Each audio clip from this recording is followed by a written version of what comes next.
Pinanganak na ang tatalo sa The Monster na Oya Inoue. Huwag kayong kukurap mga idol, panoorin yung mabuti kung paano pinabagsak ang kalaban, mga solid ang pinapakawalan ng Pinoy na ito. Uy, grabe ang tindi nun mga idol. Bagsak yung kalaban, ayun oh. Napakabilis ng kamay. Ang bigat ng kamao ng batang ito. Isipin nyo mga idol, may edad pa lamang ito na 20 anyos. Nagsisimula pa lamang sa pagiging professional boxing mga idol. Nandito na sa featherweight division ang tatalo sa The Monster Inoue. Ito nga pala ang Pinoy na pinagbibidahan ni Tom Welland na merong kartada na 9 wins, 0 loss with 5 knockouts. Nakalaban niya rito mga idol si Darwin Martinez. So naka white gloves po ang ating pambato, samantalang kalaban niya ay naka black gloves mga idol, no. Huwag natin palagpasin yung estilo at galaw ng ating pambatong ito. At paki-comment kung may pag-asa nga ba ito kay Naoya The Monster Inoue. Batang-bata pa, 20 anyos, na pwedeng mas lalong gumanda yung mga estilo nito, mas lalong gumaling. Tingnan nyo mga idol yung mga bigat ng suntok na pinapakawalan ng batang ito mga idol. Napakaingat din tong batang ito mga idol, no? Hindi basta-basta sumusugod. May distansya mga idol. Ito yung mga fighter na hindi nyo pwedeng maliitin, no? Pinag-aaralan muna yung galawan ng kalaban. Ayun, naka-counter dito yung Pinoy. Kung hanggang ngayon mga idol ay nanonood ka pa rin, makikihingi ng isang like at pakipindot ng subscribe button para like kang updated sa mga gantong laban sa mundo ng boxing. Maganda na po yung palitan ng dalawang boksingero, agresibo rin dito yung kalaban, pero binabaliwala lang po ito ng Pinoy. Uy, ano yung ginawa ng kalaban mga idol, no? Nangalay ba yun mga idol? Paki-comment nga mga idol at ating pag-uusapan. Lahat ng mangyayari dito, pag-usapan natin. Kung wala kang ginagawa, kung di ka busy, i-comment mo lang kung anong ginagawa mo habang nanonood ka ng boxing ni John Boxing. Talagang malaking bagay na po yun. At maraming salamat po sa inyo sa walang sawang tiwala na ibinibigay nyo kay John Boxing TV. Sa tingin nyo mga idol, may pag-asa nga ba ito maging world champion? Paki-comment din at ating pag-usapan yan. Re-replyan ko kayo agad-agad. Nanginginig pa mga idol. Okay, magtungo naman tayo dito sa round 2 mga idol. Let's go! Gantong palabas mga idol, hindi nyo mapapanood sa mga broadcasting, sa mga TV. Hindi nyo ito mapapanood. Dito lang yan kay John Boxing TV, kaya importante yung like nyo para sa algorithm, para sa ating mga Pinoy boxer na makilala sa buong mundo na meron tayong gantong kalakas na Pinoy. Round 2, matutulis na jab po yung pinapakawalan dito ng Pinoy na si Welland. 1-2 combination. 1-2 combination by Welland mga idol. Okay, ginagamitan ulit ng jab, matutulis na jab. Ang galing ng Pinoy na ito, yun, body shot. Ito yung Pinoy na kalmado lang, no? Hindi, yung iba kasing mga Pinoy boxer, talagang sugod ng sugod agad. Pero itong Pinoy na ito, ibahin nyo, kalmado, kalkulado yung mga suntok. Ayun, magaling umilag. Grabe. Tsaka nagagamit niya yung reach advantage niya mga idol.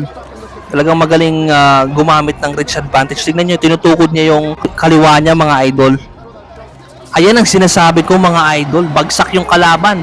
1-2 combination, no? Counter. Grabe, binilangan to. Makakatayo pa naman siguro to. Tinaas yung dalawang kamay. Baliwala lang daw yung pagkakabagsak niya. Okay, tingnan natin. Kung baliwala nga, ayun. Sinuguran na pa nga idol. Body shot by Welland. Okay. Isa pang body shot mga idol. Grabe. Tingnan natin, tiklop to mga idol. Tiklop nga mga idol. Yan ang sinasabi ko. Tingnan natin kung makakatayo pa. Sa ikalawang pagkakataon. Round 2 lang to. 6. Okay, tingnan natin. Nakatayo pa rin naman. Pero tatapusin to ni Welland mga idol. Ayan na. Body shot ulit. Grabe, ang tutulis ng mga kamao. Wala, technical knockout to mga idol. Grabe. Ayun, uppercut, body shot. Ayun, panalo na yung Pinoy via knockout sa round 2. Grabe. 20 years old, ganong katindi yung mga binibitawan ng mga suntok at mga kombinasyon. May pag-asa to maging world champion sa featherweight. Kabahan ka na Naoya Inoue. Ito na ang makakatalo sa'yo sa featherweight division.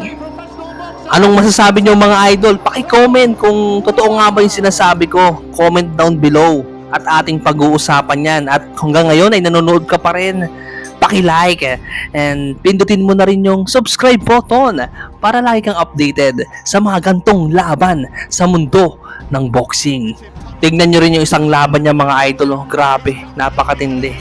Dito nga yung makakalaban ng Pinoy ay isang African fighter na si Ali Luvanja mga idol. Tara at ating panoorin. Magandang laban din to na talagang makikita pa rin natin dito yung mga kakaiba niyang tinatago, no, estilo, movement, lakas ng suntok sa bodega, no. Lahat po ng makikita natin kay Tom Welland ay dito po makikita sa laban na ito at ating panoorin. Stay put lang kayo. Steady lang kayo dyan at manood, no. Paki-comment and like. Maraming salamat po. Tingin nyo mga idol, ano pang kulang dito kay Tom Welland? Paki-comment nga. No, paki-comment down below at ating re-replyan yan. Kasi bata pa po ito, syempre. Mas lalawak pa po yung experience ito kapag marami na siyang nakalaban na malalakas at mga lihitimo talagang boksingero mga idol. Ayun, 1-2 combination by Ali, pero baliwala lang po sa Pinoy. Binaliwala lang po yung solid na patama na yun ni Ali. Babawi dito si Tom Welland mga idol, na nakatama yung kalaban. Kailangan niyang bumawi sa puntos mga idol. Okay, ang galing, ang ganda talaga ng movement niya. Ang pagsusugod ng kalaban, napapa-atras to, no? Maganda yung movement, alam niya kung saan pupunta, no? Tignan natin kung ano yung estilong gagawin ni Tom dahil mas matangkad po ang kalaban niyang si Ali. Mas mahaba din yung reach advantage, yung galamay mga idol. Dito rin masusubok yung kakayahan ni Welland mga idol. Inuulit ko ulit mga idol, kung hanggang ngayon ay nanonood ka pa rin ay lubos po ako nagpapasalamat. Makikihingi ng isang like at pakipindot ng subscribe button para laging updated sa mga gantong laban. Magtungo na tayo sa round 2 mga idol. Let's go! Pagpasensyahan nyo na mga idol kung maingay po si John Boxing TV sa pagbo-voice over. Kailangan po talaga ito mga idol, no? Requirements po ito na maging maingay pag nag-edit sa mga gantong laban. Dahil may nagko-comment dito sa akin mga idol, no? Na maingay daw ako mag-voice over, madaldal daw. Yun po talaga mga idol. Pagpasensyahan nyo na po kung ganun po kaingay si John Boxing. Ginagawa po ang lahat ng makakaya upang maiparating yung mga gantong laban, no? Kung saan nakarating yung video na ito, paki-comment din, no? Malaking bagay na po yan sa algorithm ni John Boxing TV at lubos po akong muling nagpapasalamat sa inyo. Ayun, maganda na po yung ginagawa dito ng dalawang boksingero. Ito yung mga gusto ng mga boxing fans, yung palitan mga idol. Tignan nyo, handang makipagsabayan yung ating pambato sa African fighter. Maganda rin po yung reflexes ng ating pambato rito na si Tom. Talagang nakakailag, no? Mabilis, parang si Casimero, magaling umilag mga idol.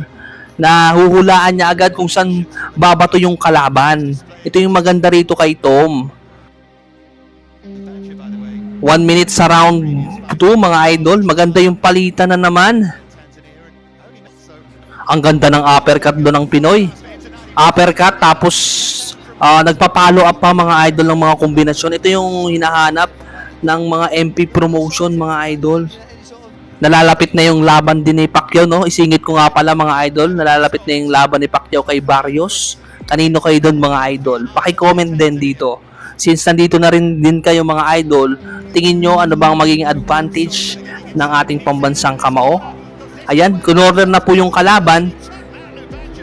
Ayan, no, kahit matangkad yung African fighter dito mga idol, no, hindi natatakot yung Pinoy. Mabibilib ka rin sa determinasyon ng batang ito mga idol.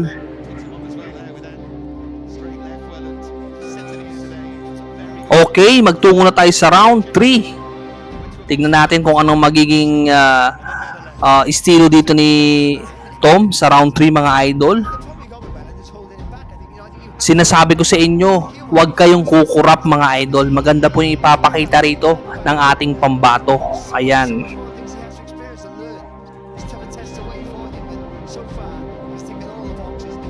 Ano pa kaya yung kulang dito sa batang to mga idol? Sa tingin ko mga idol yung stamina, endurance, medyo kailangan mas tumagal pa siya sa laban. Hindi siya nakakaramdam ng pagod agad dito. Yun siguro yung kailangan niyang i-enhance. Tsaka yung finishing punch mga idol. Yun ang tingin ko rin, yung finishing punch. Yung agad-agad kahit isang bodega lang tumitiklop na yung kalaban mga idol. Pero sabi ko nga 20 years old pa lang itong si Tom. Malaki pa po yung pag-asang mabuild yung kanyang stamina, footwork at mga estilo at finishing move na pwedeng tumalo sa mga kalaban niya mga idol. Na-corner na dito ang kalaban mga idol. Tignan natin kung makakagawa ba dito siya ng knockdown. Tingnan nyo mga idol, medyo nakakaramdam na rin ng pagod yung Pinoy. No? Yung talaga yung isa siguro na kailangan niyang i-build, yung stamina. Kasi kailangan yan yung stamina. Kahit anong lakas mo mga idol, hindi lang mga idol sinusukat yung lakas ng suntok. No? Kailangan may puso, matinding training at may takot sa Diyos mga idol, no? Magiging world champion ka rin balang araw kagaya ng ating pambansang kamao na si Manny Pacquiao. Round 4 na tayo mga idol, kaya huwag kayong kukurap, huwag kayong bibitiw. Tignan nyo yung galawan at paano tapusin itong kalaban mga idol. Parehas nagkakapaan yung dalawang boksingero mga idol.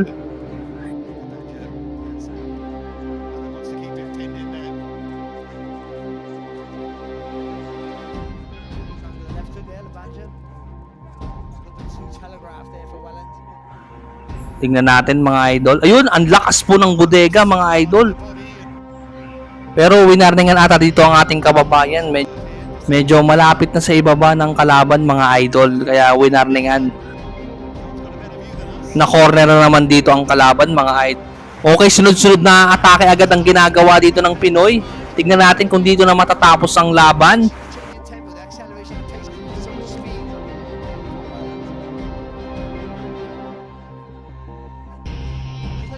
Kita mo yung mga kombinasyon mga idol, mga solid yung suntok ng Pinoy. Ito na nga ba ang hinahanap natin na next Pacquiao? Maraming mga next Pacquiao no? Kagaya ni Kenneth L. Luber, no? Ang lakas din, ayan. Laging nako-corner dito si Ali, ayan. Body shot na naman mga idol, wala na. Tumiklop na ang kalaban mga idol. Tignan natin kung makakatayo pa. Mga idol, talagang ang sakit nun. Bodega. Grabe. Wala na, tapos na ang laban mga idol. Nanalo na po via knockout ang ating kababayan. Anong masasabi nyo mga idol? Ito na nga ba ang katapat ni Naoya Inoue sa featherweight division? Comment down below at ating pag-uusapan yan. Bata pa po, 20 years old ang ating kababayan na si Tom Welland. At kung nagustuhan mo tong video na ito mga idol, paki-like and pindutin mo niya rin yung subscribe button para lagi kang updated sa mga gantong laban sa mundo ng boxing.